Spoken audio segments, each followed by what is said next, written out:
Justin Trudeau is the best prime minister ever. I'm so grateful he's our leader. So happy. He is the best prime minister in our history. He supports us. He gives us the money we need to live. And for that, I'm forever grateful. Innovation is in our veins. Soon the whole world will know our names. Sharing our knowledge and freedom reign. We here for the people, you know it's our way. Setting foundations is part of the dream. It doesn't matter if you're new to the game. Listen up now, cause we all gon' say, elevate, elevate, elevate, higher, elevate, elevate, elevate, higher. We gon' rise up, we all gon' shine. Work through adversity, stay on the grind. Elevate, elevate, this is our time. Elevate, elevate. Welcome to the Elevate Podcast, everyone. It's so great to have you all on one more time. It's your boy Josh. And Reg. And we're grateful to be back on with you yet again. Yes. Well, that opening was for what the theme of our show is today. As you know, the extension of Bill C-11 is coming into effect, and they're going to be regulating podcasts. So we got to make sure we get our pro Justin Trudeau line in there so they don't censor us and cancel us off all platforms today. But along with that, we're going to hit the postpartum of all the Nazi stuff because that's been interesting. It's crazy how divided our House of Commons has become, politics has become. And then additionally, we'll be talking about housing affordability and the increased interest rates that are coming with that and what the banks have planned for us. So, yeah, we got a lot of stuff to talk about today. Yeah. And it's funny because like after you did that intro, I was just like, and this message was brought to you by Bill C-11, you know, and the CRTC. They support this message. They sure do. Yeah, I was, it's over the past week, you know, you knew that things were crazy after all the Nazi stuff happened. And then just to see the fallout of everything that happened post all of that was quite wild too. Mm-hmm. Yeah. It's funny because my dad and mom are down right now, and we were all having this conversation, and my dad is like, I've got a conspiracy theory for you. Okay. Like, okay. Lay it on us. I love a good conspiracy theory these days. So anyway, he was saying, he's like, well, you know how when all this stuff with India erupted, he's like, this was huge. This was big news. Like, this did not look good. This was bad international relations. He's like, the PMO's office knew that the Nazi vet, oh my God, I can't speak today. Anyway, that the Nazi vet had been through multiple levels of rigor and reference checking. So they knew exactly who he was. There was no misunderstanding. And he was like, I betcha. He's like, they planted this to let it go down so that it would cover up the India thing, but they didn't realize how big of a scandal they were going to create. They thought it was just going to be a little one. And I was like, oh, geez, Dad. He's like, so I'm just waiting for the other shoe to drop and for us to find out what the next scandal is to cover up the Nazi scandal. I was like, oh, my God. He's like, you wait. It's coming. It's coming. I think he might be onto something there, considering an Indian diplomat said that Justin Trudeau's airplane was full of cocaine. So yeah, oh my God, that's the scandal, right? That's the scandal. And I said, I was like, there's no freaking way that his plane was full of cocaine. Just his nose. Yeah. Oh, jeez. I thought we were trying to get not canceled here. Anyway, but I was like, nope, that's totally misinformation. That's a lie. But it's still funny though.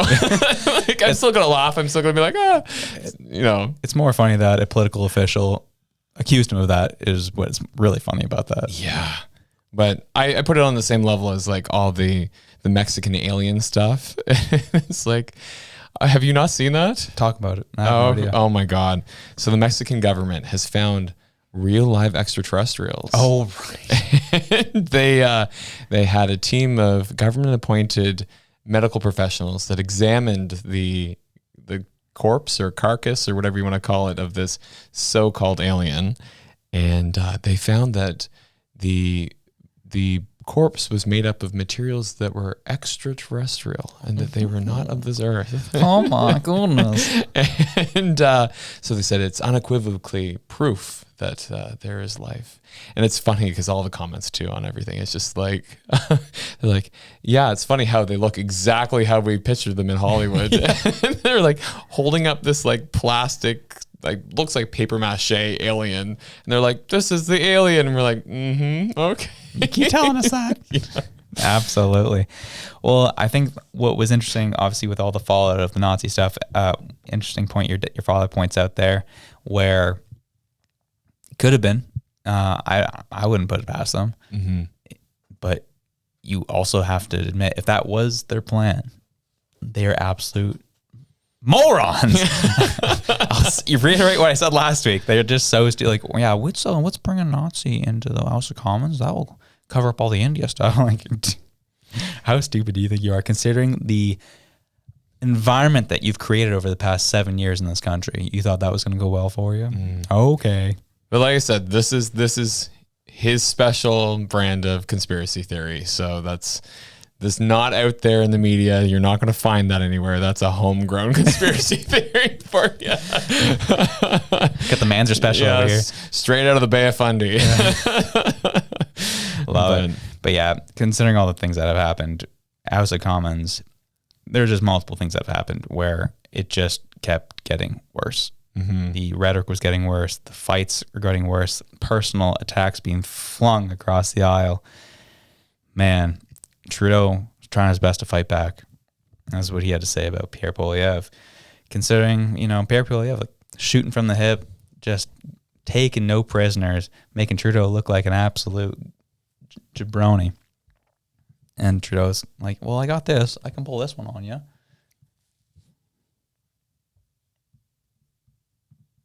This day. Mr. Speaker, I will note that to this day, the leader of the official opposition has not apologized for having had 3 MPs, including one of them who is still part of his leadership team, sit down to dine with a far-right German politician a number of months ago. No recognition, no apologies, no consequences for those 3 MPs who engaged with a far-right German politician. Mr. Speaker, if the leader of the opposition wants the government to help him vet those his MPs meet with, we'd be more than happy to give him some better advice. Oh my God. And I find it so funny too, the white lady in the back with the glasses, just like nodding her head like religiously, like, oh, preach, Justin. Like, get him, get him. And it's funny because, like, I was telling you this earlier, that I hadn't seen this video, but one of my friends was using that same line of argument, was just like, oh, well, the Conservative Party, met with Nazis. I was like, when? And he was like, oh, like the German lady that came over, like, from far right party, whatever, blah, blah, blah, elected official. And I'm like, I'm sorry, that's an elected official of a current sitting party in Germany. Like, that is not a Nazi. They are not responsible for the death of 6.3 or 6 point whatever million people. This guy is. This guy was in the SS. He literally rounded up people, man, woman, child, and sent them off to, poison prison camps where they died. Gruesome, horrible deaths. It's like, that is not equivalent to somebody going, I don't like gay people. Like, you know what I mean? Like, I'm sorry. Like, I don't put that as an equivalency at all. Like, not even in the slightest. And even the example you used, this person's never said that either. Exactly. And that's the thing. You know what I mean? Like, it's like, you can be right wing. And the worst part is, I feel like a lot of these right wing people are not even as extreme as what they're being painted as. And I just feel like it's just this act of othering. And for any of our left leaning and left viewers that, tune into this, listen to Brene Brown. Like, she talks about this in her podcast, and she talks about this in her book, where she talks about the idea of othering and about taking somebody's humanity away and what that does. And she was given the example of the fact that she was like, when I talk about Donald Trump, she was like, I don't like Donald Trump. She's like, but I don't call him a pig. I don't call him a dog. She's like, I don't use any of that rhetoric. She's like, it's dehumanizing. And she's like, and it takes away his humanity. And she's like, and I don't have that agency to do that. She's like, that's wrong. And she's like, and I watch a lot of my colleagues and people do that. And she's like, that makes us no better than the side that we're supposed to be against. She's like, this is not okay. And she got hate for that, but it's true. It's so true. But it's interesting when you watch people, as soon as they have an argument or they have a disagreement with somebody, that suddenly all humanity is wiped away and there's no room for understanding and there's no intersectionality that they like to claim, layers, shades of gray, things that, might make somebody, feel one way about one policy and then one way about the other. Like listening to all the 1 Million March protesters talking, and they're like, we have no problem with trans people. We have none whatsoever. If they want to be trans and they're adults and they want to do their own thing, go nuts. But if my kid is in school and is wanting to be called by a different pronoun or want a different name, I need to know about that because I'm responsible for them until they're 18. And it's like, where's the hate? Like, that seems like very reasonable, parental rights that people should have. But yeah, it's really interesting what's happening where you're seeing that divide and people just like coming at people, dehumanizing them and trying to make them seem like they're like Sauron from Lord of the Rings or something. The orcs are going to be released. Like, it's just wild. Absolutely. And I think the issue too, you bring up the issue you just brought up too, where is the argument behind not telling the parent of the different pronouns their child wants to go by, is if it's an unsafe household and they'll face abuse at home. And I understand that argument. The frustrating part of that argument, though, is like what's been used throughout the past 7, 8, 9, 10 years of government trying to get more power over us is, let's say 5% of households whose children are trans are abusive households. Say 5%. So you're saying the other 95% of people don't deserve to know what's going on with their children. Yeah. Like, that's what you're doing. You're picking a really small issue so you can get more overpower government overreach. And then the question is this a distraction? Is this really the issue that we should be talking about? And so that's where I look at all this and I'm like, Dad, I may not agree with you in like your other conspiracy, but like, I wonder though, like, is this the distraction that's, keeping our eyes from India, from the Nazis, from the housing crisis, from the food crisis that we've seen firsthand, that doesn't seem to be getting a whole lot of attention. I realize that shelter over your head is kind of priority number 1, but food in your belly is like definitely priority number 2. And, if not competing sometimes for priority number 1. So, yeah. I think with the Nazi issue, I remember you talked about it last episode. When you talked about how you had, a couple people talk to you about, well, there's varying degrees of Nazis. Yeah. I really thought you were punking us. No. I really thought you're, maybe using some hyperbole. But the amount of messages we received after that episode, people suggesting that, well, you got to look at the history. The Soviets were starving the Ukrainians back in those days, so the Ukrainians felt like they had to side with the Nazis to be able to fight back against the Soviets. True. I hear you. But what does that have to do with this? Yeah. Aside from you don't want your side to look that bad, like that had nothing to do with anything I personally said. Yeah. We knew I stated history says Soviets were fighting against the Nazis. But you had to get into the minutia and the reasoning for why Ukraine would have an SS division. This is like, I hear you. But you still supported a party that killed 6 million people. Yeah. And the other part of it too that people seem to forget is that Ukraine did have its own faction of rebel fighters fighting against the Soviets that were not SS. There was multiple different groups fighting against the Soviets, because let's not, meddle with history here. Like what Soviet Russia did to the Ukraine, starving them. I think there's like a quote about, not a dog barked, not a bird sung, not a cat meowed for an entire year, because people were so hungry that they were eating everything that moved. And then there was even talks of cannibalism, like just horrific conditions that, we can't even fathom. But,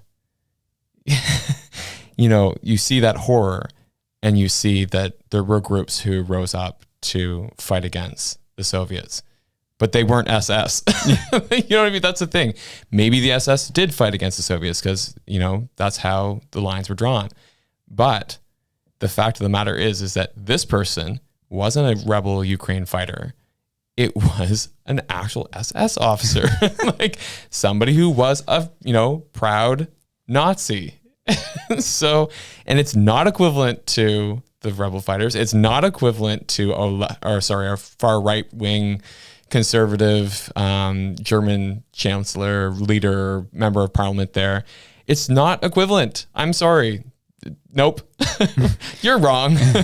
Go back to your basement, do some digging into the history of it all, But oh man, should we bring up that comment? Oh, that YouTube comment. That was a good one, dude. That was my personal favorite. Let's read this one out. This one got real spicy real quick, and this person claims to be an academic. We were and was made sure to dunk on us, and because they are so much smarter than we are and so versatile, more well versed in history.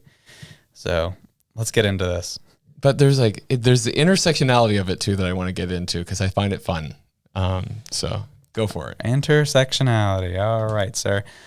They're posting for engagement, everybody. This is a good one. This podcast is on par with Brendan Schaub levels of academic understanding and comprehension of history and society. Natives of the Ukraine region were starved as a matter of Soviet policy through government-engineered famine to kill off the kulaks who resisted collectivization.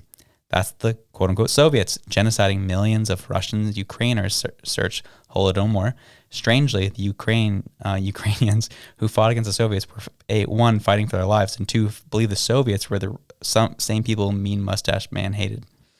Aside from the ignorant and uninformed commentary, the stream is low energy and low T than a Jeb Bush speech to a goldfish. If the Wildcrats did a podcast, it would be more masculine than this. Anyway, look forward to future streams. Hope you accept constructive criticism. Great show. This is what I'm talking about. It's just like, okay, so we started out strong with like discussing like the actual history of it. Yeah. Which, yeah, if you were a Ukrainian back in that day, it's like, I don't know what's going on with Germany over there, and they can take people away and whatever, but I am starving right now. I can't feed my family. I get that. Mm-hmm. We're going to fight against the Soviets. And at the time, the Allied forces were allied with the Soviets. So I get that. But then he gets down into the part where it's just like talking about how they were allied, or they thought that the Mean Mustache Man was the same as the Soviets. And it was just like, nah, that's not quite how it went down. And then get into this more low T than a goldfish or whatever the hell it all was. I was just like, wait, what are we talking about? Masculinity and testosterone levels? I was like, how did that come in here? Iconic. I know. I was just like, oh man, I got to go get my blood work done and see if this guy's right, you know? And so I was saying to you, I was like, that's the kind of rhetoric that you hear out of like an incel, like, low masculine, low T, all this stuff. And I was like, but then to be arguing in favor of this ultra left movement, I was just like, that's a weird combination. And then just top it up with the cherry of like, great show, guys. Love it. Let's see some more. We love the sarcasm. Yeah. I'm like, what? Yeah. It was an iconic comment, man. I had to admit, I had to give it some time of day because it was so well thought out and written that I could not read it. I know. I was just like, it threw me for a loop. I had to stop and I was like, wait a second. I was like, there's a lot going on here. Yeah. I was like, this person might need like to sit down, maybe, read a book, light a candle, touch some grass. get grounded. Grounded. But I don't know. But that was good for a laugh. Yeah, we love to see it. We had to share it with our listeners here. Yeah. So speaking on again, all the stuff that kind of fell out after all this stuff was again just the constant divide in Parliament now, where our MPs are getting really heated. Everyone saw me last week. I was pumped up. I was ready to go. You were unhinged, sir. I was ready to go. I had a conversation about this with a couple of people, and they're like, "Man, Reg, you gotta reel him in sometimes. You gotta bring him down to earth again, like ground him." Oh a bit. yeah, okay, sounds good. Yeah, you keep advocating for Nazis. You do that. You keep that up. Let's see how grounded you are. And you get on my face. No, we can't tell them that they can't call somebody a far right person a Nazi and then call the Prime Minister of Canada a Nazi. That's wow. That's So they clearly listened to the whole show. Congrats. They took a TikTok and ran with it. Good job, y'all. Y'all are awesome. Get out of my face. All right. Secondly, people getting heated and fired up anyways. Really? People really didn't see how facetious I was being, eh? Come on, man. That's ridiculous. Sometimes your sarcasm's hard to read. It's all good. Yeah, whatever. Keep hiding. Gee. Awesome. All right. So Melissa Lantsman goes in on Katrina Gold here in Parliament. And Melissa Lantsman, descendant of survivors of the Holocaust, and she's Jewish herself. She got a little fired up. Katrina Gold claims to also be a descendant of Holocaust survivors. And the difference in tone between these two gets really interesting. Think Josh Udall against some weak, low spined, T, low masculine. Sure, we'll go with that person.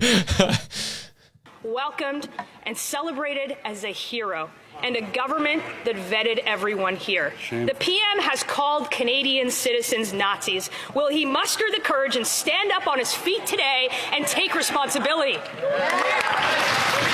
Honourable Government House Leader.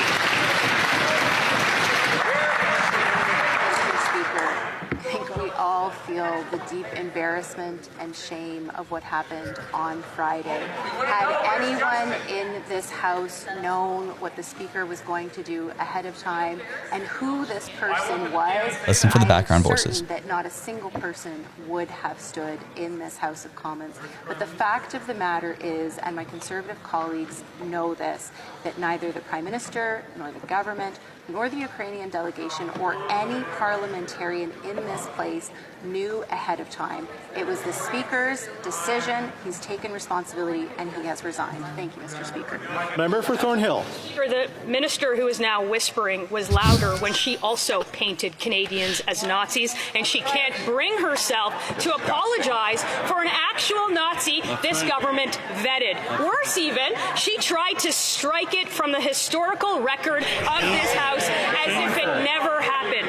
A descendant of Holocaust survivors distorting the Holocaust.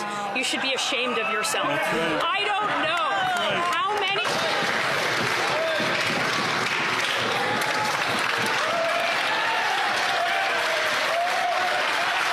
Member for Thornhill, you get about 5 seconds left there. How many times I'm going to have to ask this Prime Minister for an apology that he has slandered, dishonored, and embarrassed Holocaust survivors, but I think 2 times is too many.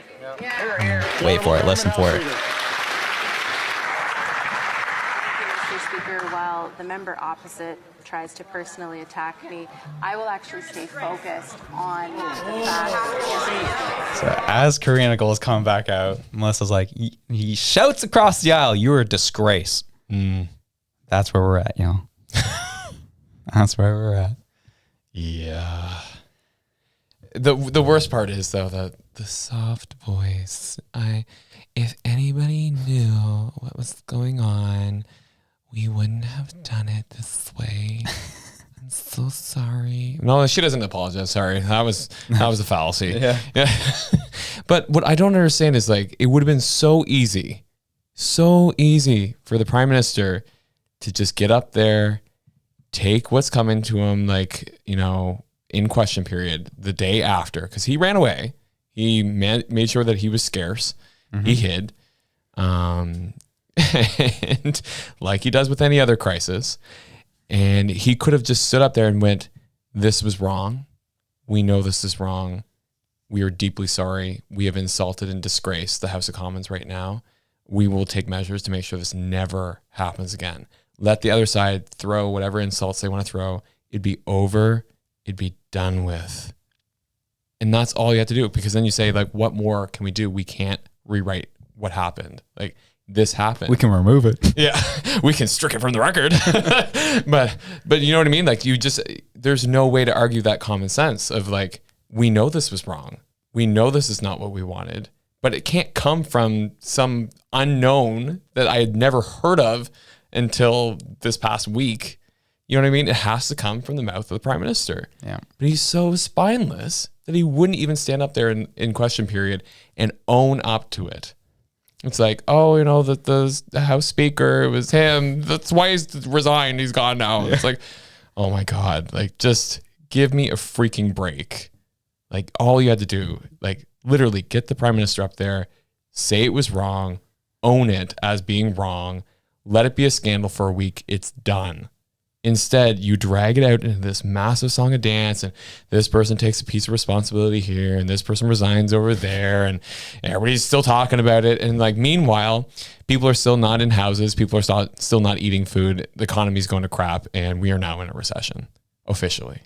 Is it official now? Yep. Oh, yes, it was October. Yeah. Shoot. Yeah. So it's just like, but anyway, distractions. We're here for the distractions, man. Yeah, I think that's a great way of putting it. And that is all I'm going to say on that. I'm done with this now. I'm putting this one in the rearview mirror. I just was interested in all the fallout post all this stuff happening, but you're right. I mean, I'm not surprised. It is what it is. We have probably, we have the worst prime minister in power right now we've ever had in our history. And he can't, he's a little boy. Can't take any ownership of anything he's done. He has to make other people kind of fall on a sword for him. The list is long, and the worst human being. Yeah, and it's especially frustrating because I'm reminded of last year when we had Truth and Reconciliation Day, because that just passed, and there was lots of stuff going around social media about that, rightfully so, and a lot of these people who I am connected with, who are very much like, you know, posting the right things about like Truth and Reconciliation Day and everything. Also big Justin Trudeau fans. And it's like, where was your fearless leader last Truth and Reconciliation Day? Oh, surfing in Tofino. That had been 2 years ago. Was it 2 years ago? It was the first one ever. Yeah. And it's just like, really? And you're still saying this guy is a good guy. Like, what? And then it was funny because then I was met with immediate criticism of like, well, back in 2008, Pierre Poilievre, not 2008. Yeah, criticized survivors of the residential schools. And he did. What he said was heinous. He basically said that we need to stop looking at reconciliation and, you know, how we fix this and calls to action. And we need to just get these people working because they're not working hard enough. And it was like so tone deaf, so really just disgustingly nasty. And you're just like, wow, that's crappy. And so he's like, see, this is what Pierre said. And I'm like, yeah, I'll give it to you. He's a dirty politician, but at least the economy isn't going to collapse under him. Like, you know, I just like, things like that. At least he's not going to bring a Nazi to parliament and embarrass us on the world stage and give Russia fuel to now legitimize their war in the Ukraine, because they're running with this now in Russian media. They're like, look, the allies, Canada. We're trying to denazify Ukraine. You were trying to denazify Ukraine, and Canada welcomed a Nazi in knowingly. And they're playing that everywhere. And it's like, not only have we like disgraced ourselves, it's like the people in Ukraine who are actually suffering, we've disgraced them too. Like, it's a mess. So it's just like all this work around to try and like give Trudeau a break. I'm like, why are you doing that? And they're like, well, Pierre. I was like, I'm not talking about Pierre. I don't give a rat's about Pierre. I think he's probably the worst as well. but probably just not as bad as Trudeau. Like, I need change. Welcome to federal politics. Yeah. Anyone who gets that level is not good. Period. What is it? Absolute power corrupts absolutely.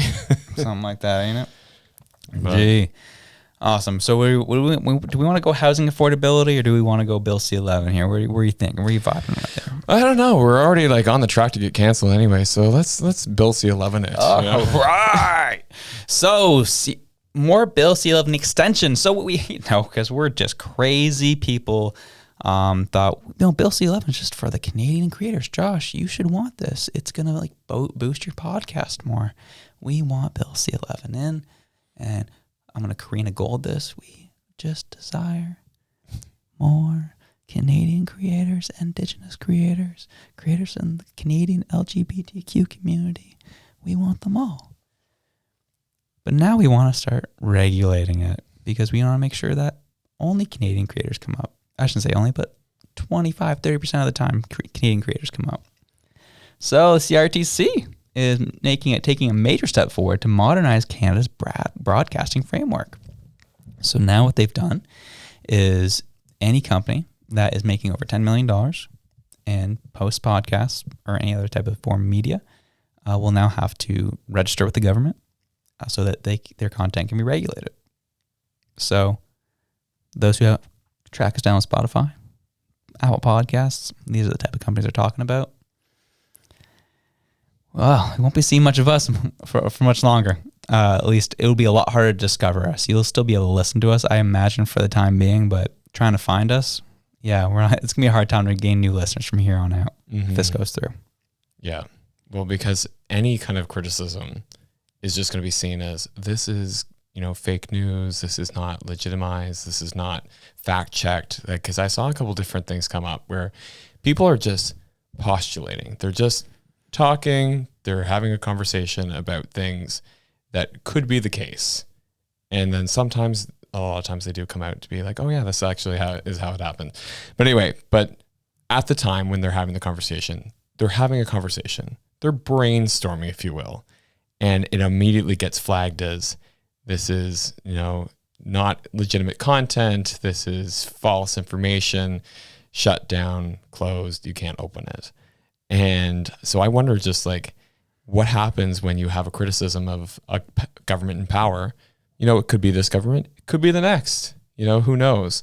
But when you start speaking out against said government, it's just like, well, we're just going to turn that one off and people can't find it. People won't be able to open it. People won't be able to use it because now we've regulated that we don't want content that might be seen as controversial being like put out there in the airwaves. And this whole Canadian content thing was a very easy in for them to get in and push that nerve because you have the Joe Rogan podcast, Patrick Bet-David, Timcast, like these kind of viewed as right-leaning shows just won't be shown in Canada, period, because they're not Canadian content. And these are shows that affect our political landscape against the current party in power. So yeah, that's where things are going. You can read through it. It's on the Canadian Government of Canada website. Obviously a lot of big words, big terms, bloated wording is used to obviously obfuscate and distract and make it hard to understand. That's essentially what's happening. And just vote. Yeah, it's interesting because I think there's a Canadian TikToker, Call Me Chris. She actually put out quite a few videos about this specific bill being like, this is not what we want in Canada. This is not what we want to see. And she is like harmless. Like, there's no content that she puts out. Very wholesome content. It's very wholesome. It's wholesome. It's entertaining. It's like you had a bad day, you go watch some Call Me Chris, you're good to go. But yeah, like she's like putting out videos going, this is scary. This is not good. And you're like, okay, if you've got like the most wholesome person on the like Canadian content creation planet saying this is bad, it's like maybe you should start listening. Well, it was interesting. When I think it was TikTok I think it was TikTok that worked directly with her, like to get that messaging out. But then it was interesting to see the messaging that got pushed against her was then messaging came out was like, well, Google's paying off all these creators to put out this misinformation. And so that was coming directly from the government. The government was funding these TikTok creators to speak out against these people. I was like, gee, what a war we're in, man. Very interesting. Yeah. And I worry about the future in the sense that I'm like, how are we going to figure out what is legitimate, what is not legitimate, if the people in power that we're supposed to be paying, because we are paying them to represent us, to lead, are actively working against us for their own interest. It's like, yeah, that's what I worry about, because like I'm also just thinking about the amount of things that they can do with deep fakes and now with vocal things where I keep watching all the TikToks where they've got like supposedly Obama and Trump and all the playing like Call of Duty. and it sounds like them because we have the technology now to do that. And so that's the question I have, is just like, what happens when we get to a point where information is so challenging to legitimize and to verify? Like, you know, what do you do with that? Totally.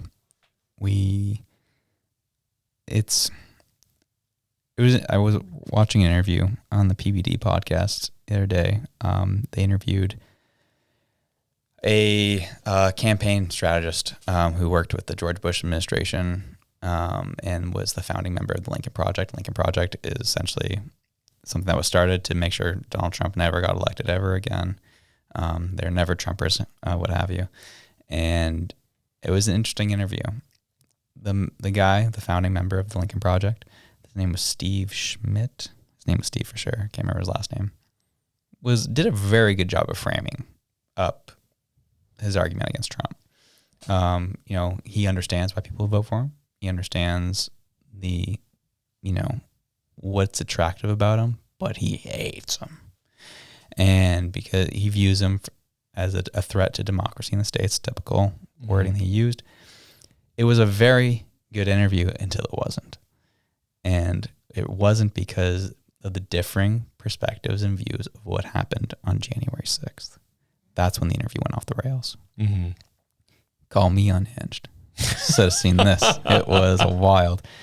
Patrick himself, who was conducting the interview, always straight-laced, straight to the point, no problem. It was one of his co-hosts who, from New York, veteran and conservative. And the Steve guy had the audacity to say this, and this got people fired up. He said January 6th killed more people than September 11th ever did. Oh, no. Oh, no. Like, oh, wow. And that sent this guy in a frenzy, rightfully so. And it was just 20 minutes of just yelling at each other and name calling. And I was like, here we are. This is the issue. People's perspectives are just so janky. So it's crazy because of the different like echo chambers we're in. I watch maybe more right-leaning content. You're watching more left-leaning content. We're going to get different quote-unquote truths through this. And this was a prime example of that. Yeah. And the guy who went off, and like the right-leaning guy who went off in a frenzy, he said some things that also were not true, which got the other guy fired up, and they started talking to their mistruths throughout the whole time. I'm like, gee, here we are. You know, I get unhinged for entertainment purposes. I was gonna say you get unhinged for the fun of it. Yeah, it's not a true reflection of you. I would never do that in an actual debate setting because you lose the debate as soon as you get emotional. Yeah, you lose credibility. Yeah, right? that too. Yeah, and so that's kind of why I was just like, because it was interesting to watch it unravel in person, and I was like, this is where we're at. This is perfect exhibition of why we're so divided, and I don't think there's any coming back from it. Yeah. I don't know. It's hard. You can blame Bill C-11 for Oh man. Okay, so y'all are gonna hate me for this, but in a perfect world, I can genuinely see the benefit of a Bill C-11 because you sift out all the crap. You just only have things that are truth on a platform. Everything's flagged. You know what's true. You know what's not. And you restore a more homogenous culture through that. The problem is it's not perfect. And whoever's in power on that day is going to make sure their truth is the one that goes through, and they suppress everything else. And you create more division through that. Yeah. So, yeah. Yeah, because like I think about the CRTC and I think about the fact that like in Canada, we all have like songs that we grew up with that were like #1 hits in Canada that nowhere else in the world has. And I know that because a good friend of mine, he's from Boston, and we're like, oh, you know that song like California by the band Wave, it was their one-hit wonder. And he's like, what are you talking about? Turns out this group was a Canadian group singing about an American state. Never charted anywhere in the States, this song. And he's just like, I have no idea anything about that song. Here's all this like group of Canadians. We're all singing this song. We're going to California. And he's like, nah, like that ain't a thing. So it's kind of funny when you think about like the things that the CRTC has actually promoted, where in the music industry, the arts industry, it's really given Canadian artists a leg up against the conglomerate of musicians and artists and things from around the world. And so I see that as being a real big benefit. They're not censoring Canadian artists that they don't think are appropriate, though, is the problem, right? Mm-hmm. So it's like, you're not saying, oh, Celine Dion can play, but not Shania. Yeah. Like, you know what I mean? Like, I don't know. We don't like Shania's messaging out here. Yeah, she's looking a little too Calgary friendly, and you know we all don't like Alberta right now, so no Shania. But Celine, she is quality. She is from Quebec. Quebecois. You know, her heart will go on. But anyway, it's a stupid example, but it's the same thing. It's like, you can totally use this to promote Canadian content, and that I see as being a plus. It's when you start sifting through and saying no to this, no to that. And I also think that it's hard when you have a platform that's not the radio. The radio, you're getting a constant stream of music, information, things at you that you are not in control of. It's just you tune in to whatever station you want, you get whatever they're playing. So I can see how mandating a percentage of that forced content that you have no control over is going to be Canadian. The problem is that when you get a platform like Spotify, you have full autonomy to pick and choose what you want to listen to, how you want to listen to it, when you want to listen to it. And I think that's wonderful. That's the reason why radio's dying and, you know, Spotify and streaming services are doing so well. Is because it puts the autonomy in the hands of the listener. So to regulate the autonomy of the listener, like you can't do that without taking away their right. It's just, it doesn't work. Like you can't have both. If Spotify was streaming only things at you the same way that a radio station would, then I can see it. It doesn't work in the platform that we've got now. Well, they got the station feature, so they can just pump it full of those suckers. But yeah, you are correct. I understand the mandate of the CRTC. I get where it comes from. I've never been a huge fan of it. I understand you want to promote your Canadian content. We're insecure. Yeah, I get it. But the reality is, this is very, very different and drastic. Yeah. Where it's we know people listen to the show. I'm preaching to the choir out here. I know these things. We all know these things where they advertise it as Canadian content. We want to give the Canadian creators a leg up, but we all know this is just a mask to take guys like us out, you know, and come get some. So here you go. And then we finish with the big one. Housing affordability, the stuff that they're trying to distract us from, stuff that we are all feeling. We're feeling the pinch, whether your rent's going up, your mortgage payments are going up. your food's going up. Like these is this is the real stuff right out here. Yeah. And so recently the RBC Thought Leadership Group just put out a white paper on housing affordability.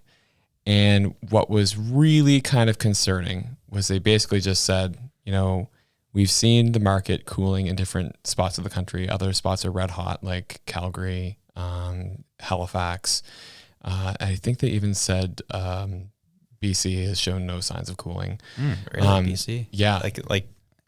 Like outside Vancouver? No, Vancouver. Oh, Vancouver itself. Yeah. Interesting. Yeah. So it was really, they were just like, Toronto, Vancouver are still just hot messes. It's basically the long and short of it. And so what they were saying is that the only way for things to actually ever become affordable again is if we had a crash. And they said, we just don't see a crash coming. And they said, but that would be the only way that you would see affordability coming. And so in a timely manner is the key words that they use. So one of the things that I thought was interesting was I was talking about this with a couple different people, and just the amount of people going, we need a crash. We need a crash. We need to bring back affordability. Almost always it's people talking who don't have housing, which is fair. I totally get that. When I didn't have my house, I was like pro crash as well. But the problem is that I said, I see where you're coming from, but I don't think that it'll have the outcomes that you're hoping for. Because what I see happening is like what we saw with all the wildfires in Maui, where you had large financial investment firms coming in to kind of like clean up on all the cheap housing. So what I look at is that if we had a crash in Canada, like something happened, interest rates, they jacked them up another 3%, 300 basis points, and we crashed the system. People are now out of their homes, foreclosure signs everywhere. Houses are being sold at record lows because the banks are just trying to liquidate them. I don't think a lot of them are getting bought by your average Canadian because mortgages are still going to be out of the reach of those people. And to cause a crash that bad, we would have to lose a lot of jobs. So they're not going to have the job stability to even get the mortgage.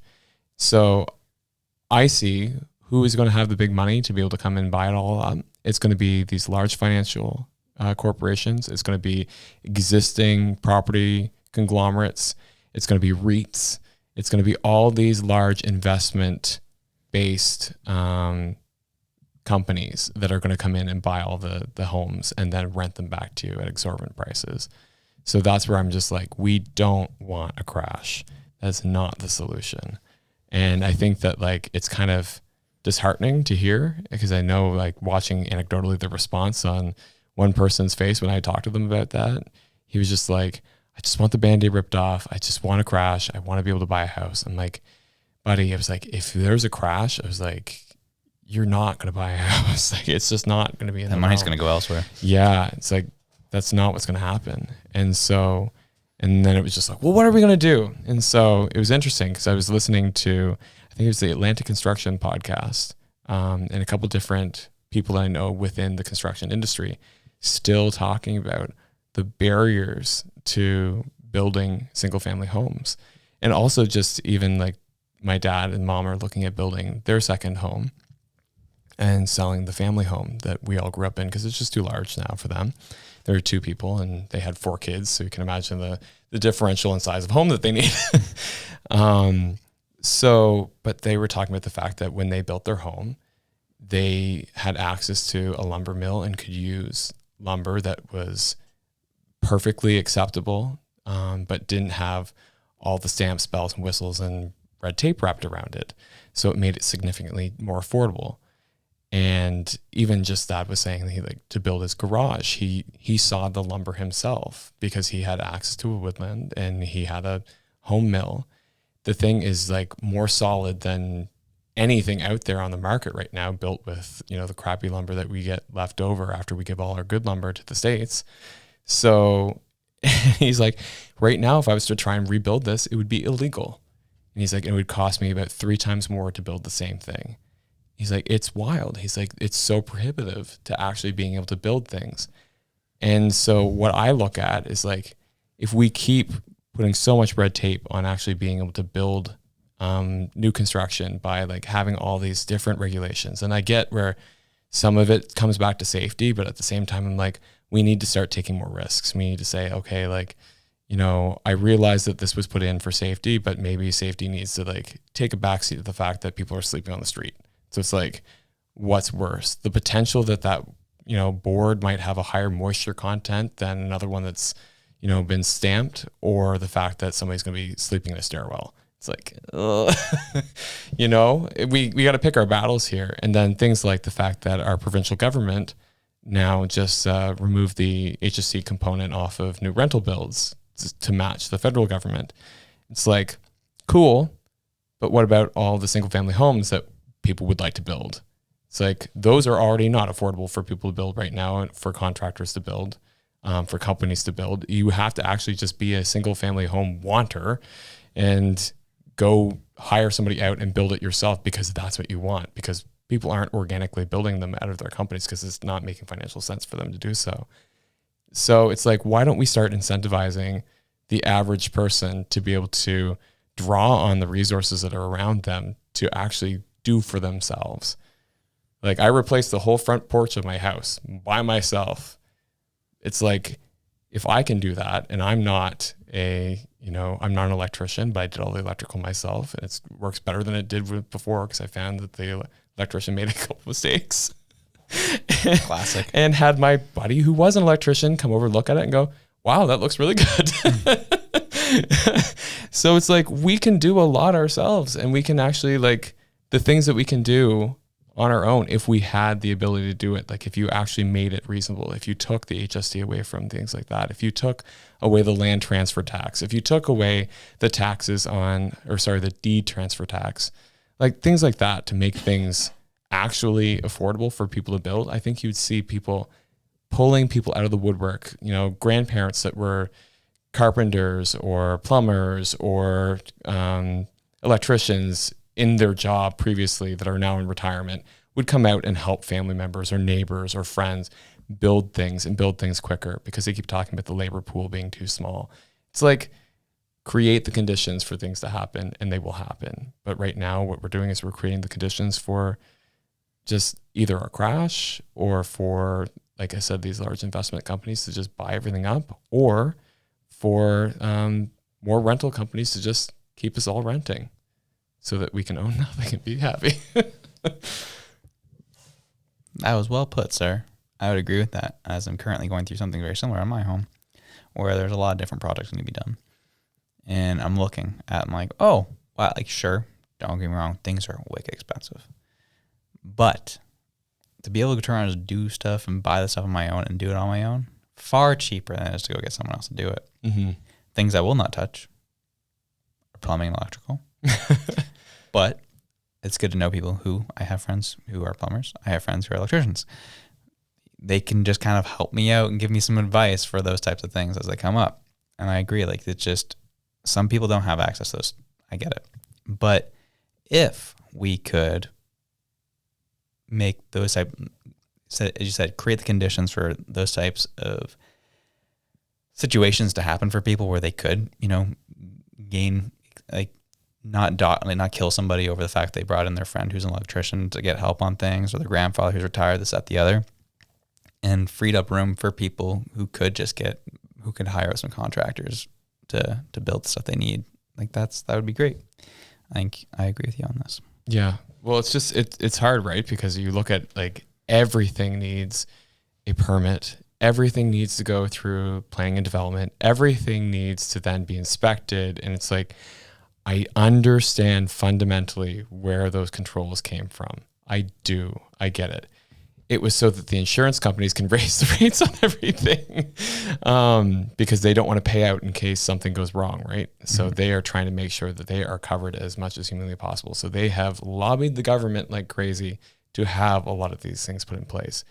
But what I found the most interesting was that when you look at the lifespan of houses that are built today versus houses that are built 100 years ago, and like looking at even just on our waterfront here in Halifax, like the old developed Nova Scotia building that is now Build Nova Scotia because they got amalgamated, the beams in that building are still standing, and they're like 100 and something years old. They withstood a Halifax explosion. It's like, and they weren't kiln dried with a special chemical spray sprayed on them and given the Irving stamp of approval. Like, you know what I mean? Like, none of that, and they're still fine. So it's like, why can't we build the way that we did in the past and just use the knowledge that we have and the technology that we have in the future to do things better? Are you suggesting that we make Canada great again? No, I'm saying we make architecture great again. Hey. I hate that modern style of architecture. Fair play.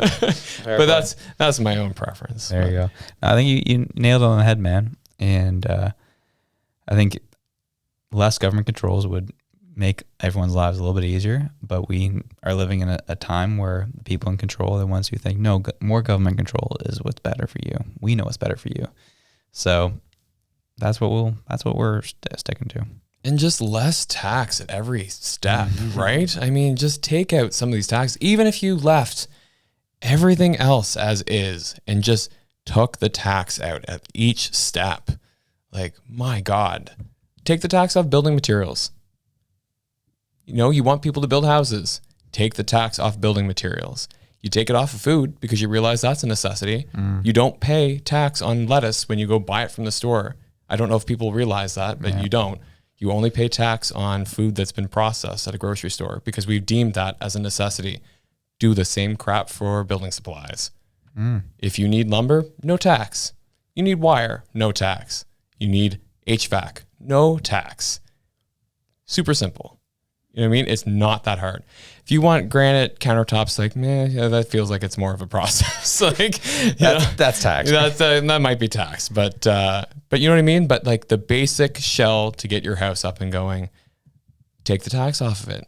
Then, like I said, take the deed transfer tax off of buying or a home, or the land transfer tax off of selling land so that somebody can develop. Like, you know what I mean? Like, there's just so many easy ways to remove taxation off of things so that we're not bleeding people dry while we're trying to create something that people need at the lowest level of Maslow's hierarchy of needs, and that's a shelter, a home. Yeah, man, it's almost like wars were fought over this stuff. Yeah, maybe. I was just going over the history of the Boston Tea Party and all that, and it's very much so. Like, what was it? Their tea was just getting taxed to the yin yang, and they said, "All right, screw this." They chucked it all in the Boston Harbor, and the King George is like, "All right, well, we're sending people over now to control all you out of control homies over there in the States," and they fought against them when they came over, you know, and physically, they physically fought against them, and because they just didn't see the issue with taxation without representation. We're starting to see that more and more now in our society again, and I'm curious of what it will take to push people over the edge. Granted, the Nazi thing was interesting to me, only because obviously people like me are getting fired up because I'm just done. I'm done with these homies. But it was interesting to see my more left-leaning friends coming out on social media speaking about it, how they're just feeling disgraced by the current government. People have had enough, and I'm curious what enough is for people. Like, what are they willing to fight for? Yeah. I think you hit on it in this show. It's when food and shelter start being threatened. That's when you start seeing some wild stuff go down. It's when kids are being threatened and parental rights are being threatened. People start marching. Like, you know what I mean? You have to take a look at the fundamentals, right? Yep. So it's coming. Yeah, and we're going to be here documenting the whole journey. Yeah. And when it happens, we're like, well, wish we could have seen that coming. I know. Hindsight is always 20/20, you know. Like, I love those comments. And it's funny because I actually saw a TikTok that I forgot to send you. CBC was actually interviewing Justin Trudeau, and she said to him, so, Prime Minister, we've noticed that millennials and Gen Z approval is actually falling with your governance. oh, what do you think of that? He's like, oh, I think it's great, that Gen Z and the millennials are like, here and they're strong and helping build a strong Canada and blah, blah. And she's like, you'll have to excuse me, but like, why is it that you think that Gen Z and millennials? He's like, well, they've been through a pandemic. They've been through the wars in Ukraine, like all this stuff that's happening. So they're just going to blame the government. And I was like, wow, if that's not the most insulting cop out. He's like, like when anything bad happens, people just blame the government. So, it's just, if that's the case, I guess I'll just wear it. And like, oh, you martyr you. Yeah. It's been so tough on you. Oh my gosh. Yeah, well, how many mansions do you want again? Like, yeah, that sums up him to Yeah. a T right there, right? Just, he's a child, takes no ownership. Everything is someone else's fault. And even to the day when he's out of office and he's doing interviews as post-prime minister, it'll always be somebody else's fault. And I'll be curious when he's out of politics, how much his security detail is going to cost per day. yeah. Probably more than any other prime minister. Yeah. Definitely. Even in years 6 and 7, when we were getting the tail end of Stephen Harper's, time in office, he was still out in public watching a hockey game amongst people. Yep. And that was when he was getting to the height of being the most hated in this country. Yep. Trudeau can't do that now. No. And like, way. that's the thing too, is like, I keep hearing all these comparisons between Trudeau and Harper. And it's like, don't get me wrong. Harper did some things that were really, really frustrating. Like one of the things he did was eliminating the census really screwed up all epidemiological data. So that's the study of disease and tracking disease amongst populations. So these are highly educated researchers in the medical field that are trying to predict where disease is going to happen, like things like chronic disease, like diabetes, cancer, things that are affecting people and their quality of life. All the research screwed up for the time that Harper was in office because they can't now see how disease progress because the census data isn't there. The fact that any, environmental scientist that was, monitoring like water quality or air quality or anything like that immediately lost their job. Like that kind of crap, really, really bad, not great, terrible for the country. But on the same note, like as severe and as crappy as that is, it's not, putting a rush on the food banks or on homeless shelters or things like that. Like we didn't have tent cities when that happened. Like it's not even in the same ballpark. Like there's so much suffering that's happening under this current regime that like to kind of compare them, I'm like, I don't know if that's an apple to an apple comparison. Like, maybe apple to orange, they're both fruits, but one is significantly different. But just not even the same ballpark. And so I find it very difficult when people draw those comparisons. And so I think you're right. I think that it's going to be interesting to see in a couple of years when he has been how many years out of office. And I think people's like memories are going to be long and they're not going to be happy. And it's going to be interesting. Especially as the suffering continues. We got 2 more years of this guy. It's going to continue getting worse. Obviously, they're putting a rush order on stuff like Bill C-11, trying to get as much push through as possible to be able to control narratives and do what they want. As you said, people have long memories. So there'll be more people losing their jobs, more people losing their homes, more people not being able to afford as much food. People remember these things. Yeah. I will not be surprised if he doesn't finish his days residing in Canada. Yeah. It'd be interesting to see what his memoir is going to come out titled as. Like, oops, I did it again. 10 ways to break Canada. Yeah, it's crazy. It's crazy, dude. Unreal. Well, that is that. So, any wild cards for us? I got no wild cards right here, dude. Let me see if I got something here. Oops, I did it again. That's in your head now, eh? Taylor Swift and Travis Kelce, first thing coming up on the old Oh TikTok. my God, I know, right? There was one thing. Nah, I'm not gonna bother. Oh, I mean that was funny, but now I'm leaving it. There's nothing. Wild cards this, dog. Life's good. Keep fighting the good fight. And we love you. So, whether you be at the gym trying to get swole, just trying to buy food for your family, or listen to the podcast while you're attending a rally, whatever it is you're doing, wherever you are, we love you. We're out. Peace.